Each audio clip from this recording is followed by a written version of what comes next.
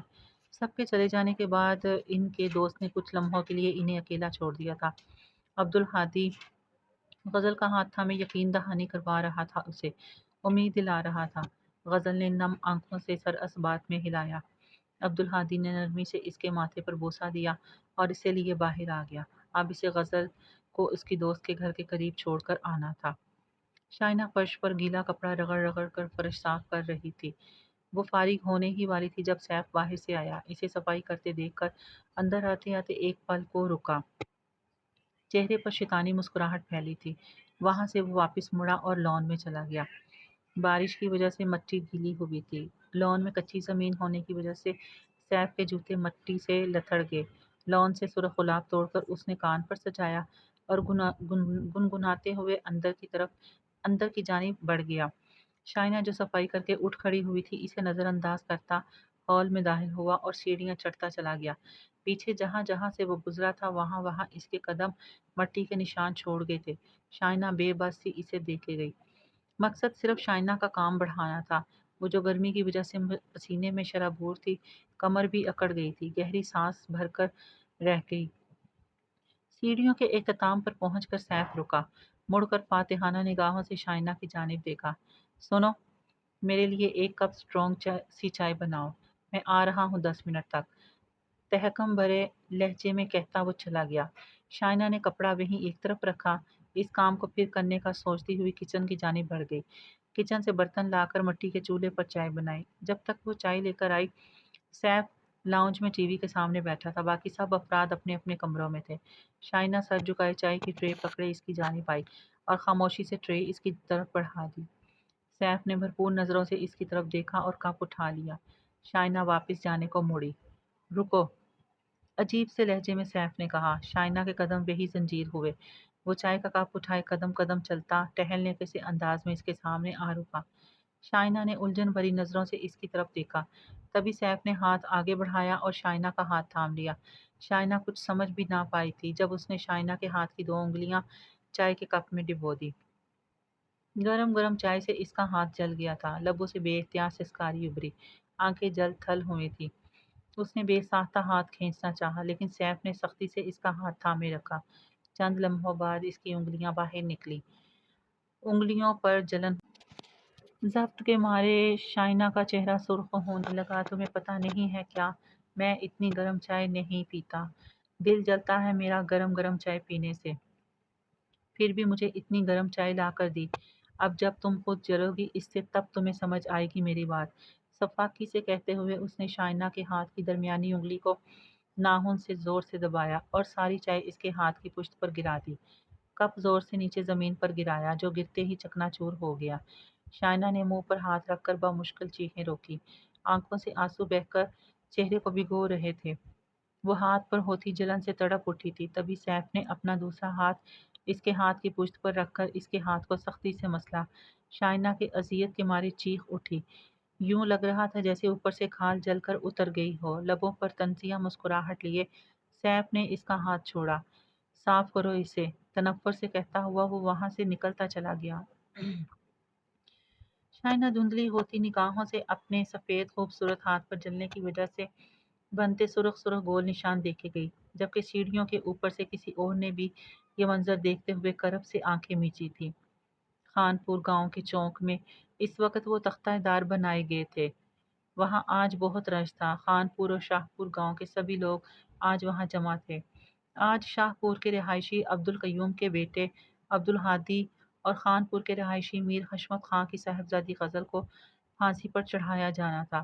سب لوگوں کے سامنے چوک میں عبرت کا نشان بنانے کے لیے یہ پنچایت کا فیصلہ تھا۔ وجہ یہ تھی کہ دونوں نے محبت کی تھی، ایک دوسرے کو پسند کیا تھا، جو کہ اسلام میں بھی جائز ہے، اور سیدھی راہ اپناتے ہوئے رشتہ بھی بھیجا گیا۔ گھر والے آگاہ بھی تھے ان کی پسندیدگی سے، لیکن دولت کی ہوس میں اندھے ہو کر اولاد کی خوشیوں کو نظر انداز کر دیا اور اولاد کو مجبور کر دیا یہ راہ اپنانے میں۔ پنچایت اور اس گاؤں کے افراد کے نزدیک محبت ایک کبیرہ گناہ تھا، اور یوں چھپ کر نکاح کرنا اس سے بھی بڑا گناہ۔ حقیقت کب تک چھپتی آخر؟ دونوں خاندانوں تک یہ بات پہنچ چکی تھی اور نتیجتاً آج ان کی پھانسی کی سزا سنا دی گئی تھی۔ میر عبدالقیوم ایک جانب سر چکائے کھڑے تھے، اپنے بیٹے کی جانب سے بہت صفائیاں دی تھیں انہوں نے، لیکن میر حشمت خان کسی قیمت پر انہیں معاف کرنے کو تیار نہ تھے۔ ان کے نزدیک ان کی بیٹی اسی دن مر گئی تھی جس دن اس نے یہ نکاح کیا، لہٰذا اس کے ساتھ جو بھی ہوتا انہیں فرق نہ پڑتا، بس ہر قیمت پر انہیں میر عبدالقیوم کے بیٹے کو پھانسی کے پھندے تک پہنچانا تھا۔ اس لیے معاملے کو انہوں نے پنچایت میں گھسیٹا اور پنچایت کے فیصلے کے سامنے میر عبدالقیوم کو بھی سر جھکانا پڑا۔ نم آنکھوں سے وہ اپنے لختے جگر کو موت کے منہ میں جاتے ہوئے دیکھ رہے تھے، جبکہ میر حشمت نے تو ایک نظر دیکھا تک نہ تھا اپنی بیٹی کو۔ رخ موڑے وہ پھانسی دیے جانے کے انتظار میں تھے۔ ان کے نزدیک کھڑے ان کے بیٹے میر دل آور اور میر بخت آور کھڑے تھے۔ میر دل آور کی اور میر بخت آور کی اس وقت شادی ہو چکی تھی۔ میر دل آور کا ایک ہی بیٹا تھا، 8 سالہ میر انس دلاور، جبکہ میر بخت آور کے 2 بیٹے تھے، 7 سالہ اظہر اور 5 سالہ اطہر۔ میر بخت آور اور میر دلاور دونوں بھائی خونخوار نظروں سے اپنے مخالف کھڑے میر عبدالقیوم اور ان کے دونوں بیٹوں میر صمد اور میر عبدالرحمن کو گھور رہے تھے، جن کے بھائی نے ان کی عزت کو گھر سے بھگا کر نکاح کیا۔ اس وقت میر عبدالصمد اور میر عبدالرحمن کی شادی ہو چکی تھی اور میر عبدالرحمن کا ایک 6 سالہ بیٹا ہاشم تھا، جبکہ میر عبدالصمد ابھی تک اولاد کی نعمت سے محروم تھے۔ چند لمحوں بعد عبدالہادی اور غزل کو تختہ دار تک لے جایا گیا۔ غزل نے بھرائی نظروں سے اپنے باپ میر حشمت خان کے پتھریلے چہرے کو دیکھا اور میر عبدالہادی نے میر عبدالقیوم کے جھکے سر کو۔ انہیں امید نہ تھی کہ اتنا سخت رویہ اپنایا جائے گا ان سے، اپنے اپنے پیرنٹس کے لاڈلے تھے دونوں، لیکن جہاں بات پنچایت کی ہو وہاں کوئی کتنا ہی لاڈلا ہے یہ نہیں دیکھا جاتا۔ انہیں 2 آپشنز دیے گئے تھے، یا تو طلاق دے کر ایک دوسرے سے الگ ہوں یا پھانسی پر لٹکا دیے جائیں، اور انہوں نے اپنے لیے دوسرا آپشن پسند کیا۔ ایک ساتھ اگر دنیا رہنے نہیں دے سکتی تو کیا ہوا، ایک ساتھ موت تو نصیب ہوگی نا انہیں، محبت کی ایک مثال تو قائم ہوگی۔ ان کے چہروں کو کالے کپڑوں سے ڈھک دیا گیا، ہاتھوں کو پہلے ہی پیچھے کی طرف باندھا گیا تھا، پھانسی کے پھندے دونوں کے گلے میں ڈال دیے گئے تھے اور رسی کھینچ دی گئی۔ چند منٹوں کی بات تھی، ان دونوں نے تڑپ تڑپ کر جان دے دی۔ بہت سے لوگوں کی آنکھیں اشکبار تھیں، لیکن زیادہ تر لوگ بے تاثر چہرہ لیے کھڑے تھے۔ ان کے دل شاید پتھر کے بنے تھے، جن میں ڈر خوف خدا نہ تھا۔ انہیں عادت تھی ایسے مناظر دیکھنے کی، کیونکہ یہاں محبت کی سزا سر عام پھانسی ہی تھی۔ بہرحال یہاں سے ان دونوں خاندانوں کی دشمنی کا آغاز ہوا، جو نہ جانے اب آگے کتنی پشتوں تک چلنی تھی۔ ان کے درمیان بول چال بالکل بند ہو چکی تھی۔ جیسے جیسے بچے جوان ہوتے گئے ان کے دل و دماغ میں بھی ایک دوسرے کے خلاف نفرتیں بھر دی گئیں۔ اکثر چھوٹی چھوٹی باتوں پر ایک دوسرے سے الجھتے رہتے، لیکن بات کبھی ہاتھا پائی تک نہ پہنچی۔ کئی سال گزرنے کے باوجود ان دونوں گاؤں میں کبھی بھی یہ رسم و رواج نہ بدل سکے۔ وہاں پرانی روایات کو لوگ دل و جان سے قبول کرتے، اور انہی روایات نے نہ جانے کتنے گھروں کو برباد کر کے رکھ دیا۔ اس رات وہ پھر دیر تک اس اسٹور نما کمرے کی دہلیز پر بیٹھی روتی رہی، اپنی قسمت کو، اپنی بد نصیبی کو۔ رات کا دوسرا پہر اپنے اختتام کو تھا جب اس کی آنکھوں میں نیند اترنے لگی۔ سارے دن کا تھکا ہارا وجود آرام طلب کر رہا تھا، اب اسے نکاہت سی محسوس ہو رہی تھی۔ وہ دہلیز سے اٹھ کر اندر کمرے میں رکھی اکلوتی بان کی چارپائی کی طرف بڑھی۔ شدید گرمی تھی اور وہاں کوئی پنکھا تک نہ تھا، نہ ہی کمرے میں کوئی روزن، اسی لیے وہ کمرے کا دروازہ کھلا رہنے دیتی تھی تاکہ حبس نہ ہو۔ دم گھٹتا تھا، وحشت ہوتی تھی اسے شروع میں، لیکن اب وہ عادی ہوتی جا رہی تھی۔ یوں لگ رہا تھا جیسے اس کی ساری حسیات مرتی جا رہی ہوں۔ اب وہ اندھیرے کی بھی عادی ہو گئی تھی، سارے دن کی تھکاوٹ سے جسم ٹوٹ رہا ہوتا، اس لیے چارپائی پر لیٹتے ہی غافل ہو جاتی۔ اب بھی چند لمحوں بعد وہ گہری نیند کی آغوش میں جا چکی تھی۔ رات کے تیسرے پہر ایک مردانہ وجود ننگے پیر چلتا ہوا بغیر کسی آہٹ کے اس اسٹور نما چھوٹے سے کمرے میں داخل ہوا۔ ارد گرد کا جائزہ لیا، جہاں زیرو پاور کا بلب اندھیرے کو مٹانے کی ناکام کوشش کر رہا تھا۔ چند لمحوں بعد وہ کچھ دیکھنے کے قابل ہوا تو نظر کمرے کے وسط میں رکھی اکلوتی چارپائی پر پڑی، جہاں نسوانی وجود گہری نیند کی آغوش میں تھا۔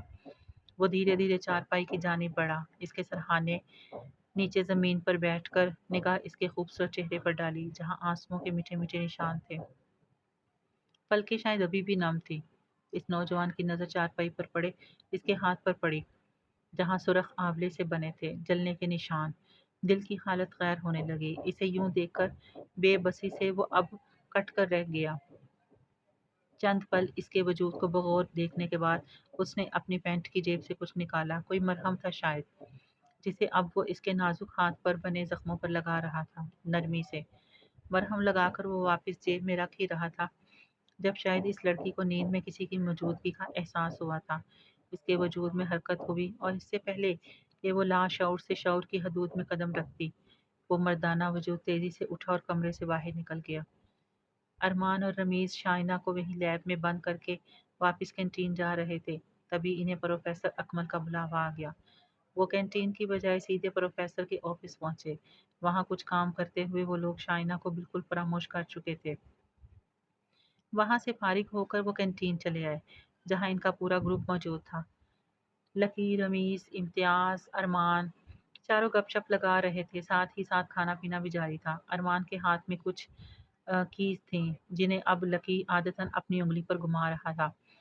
پریشے اور لاریب ابھی کلاس میں تھیں۔ وہ دونوں ان چاروں بوائز سے جونیئر تھیں۔ وہ لوگ ہنسی مذاق میں مشغول تھے جب پریشے اور لاریب آتی دکھائی دی۔ ہائی گائز، لاریب ہاتھ ہلاتی تھکے تھکے انداز میں چیئر پر بیٹھی۔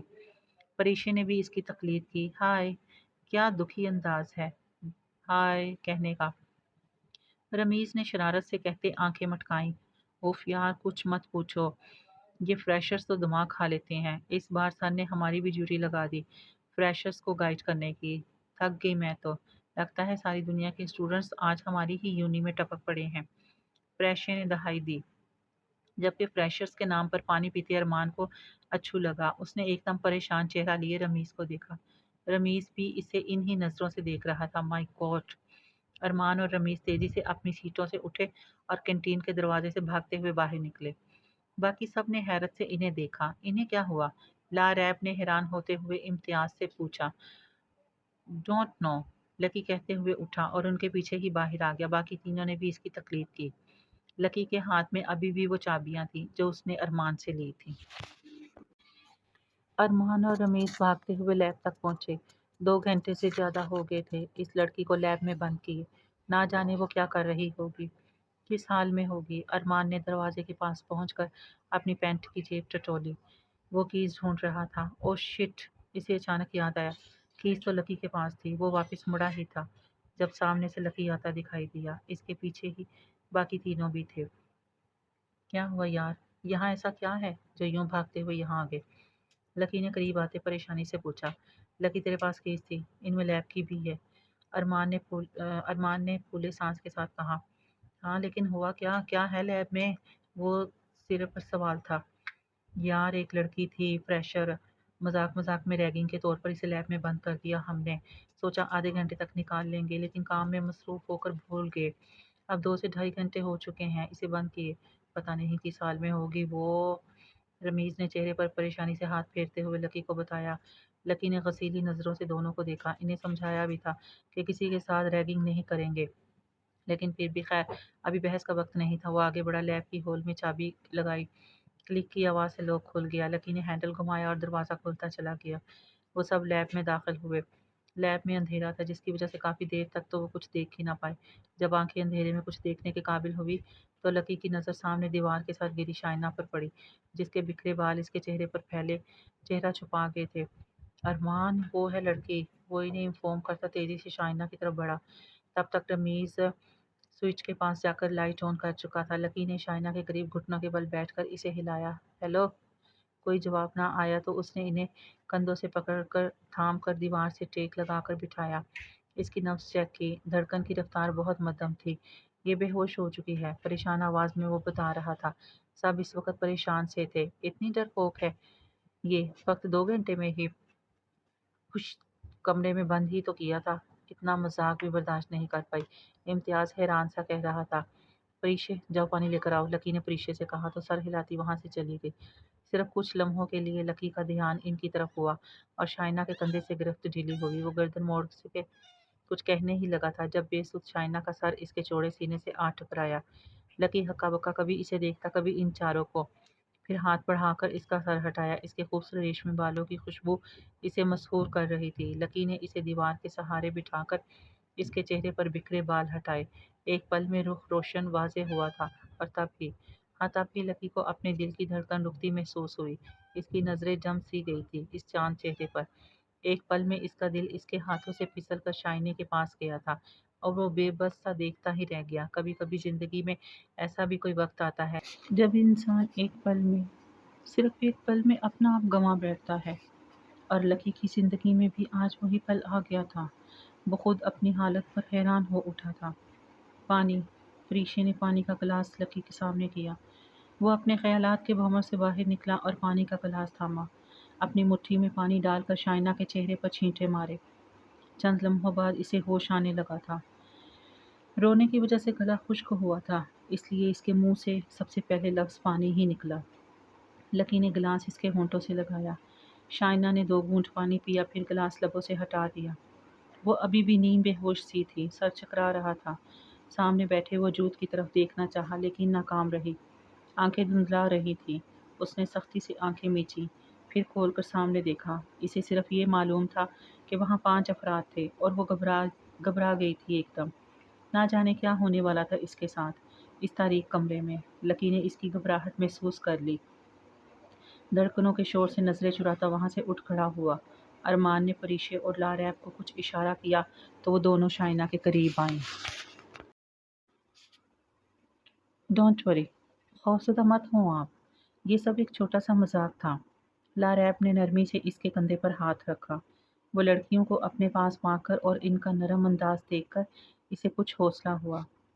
سو سوری فار دس، ہمیں اندازہ نہیں تھا کہ آپ یوں بے ہوش ہو جائیں گی، اور پھر کچھ دیر ہی آپ کو اندر رکھنا تھا، لیکن ہم اپنے کاموں میں مصروف ہو کر آپ کو بھول گئے، اس لیے شاید آپ ٹینشن میں ہوش و حواس کھو بیٹھی۔ ارمان شرمندگی بھرے لہجے میں کہہ رہا تھا۔ مجھے ڈر لگتا ہے اندھیرے سے، دم گھٹتا ہے میرا اندھیرے میں۔ وہ ابھی بھی خود پر اپنی حالت پر قابو نہ پا سکی تھی، تبھی اٹک اٹک کر بولی، اتنی بڑی ہو گئی ابھی بھی اندھیرے سے ڈرتی ہے؟ آج کل کے تو بچے بھی نہیں ڈرتے اندھیرے سے۔ رمیز نے امتیاز کے کان میں سرگوشی کی۔ امتیاز نے اپنی مسکراہٹ چھپائی۔ لکی نے پیچھے سے رمیز کے سر پر ہلکے سے چپت لگائی۔ خسر خسر بند کرو اپنی۔ رمیز اپنا سا منہ لے کر رہ گیا۔ اس بندے کی پرسنالٹی ہی ایسی تھی۔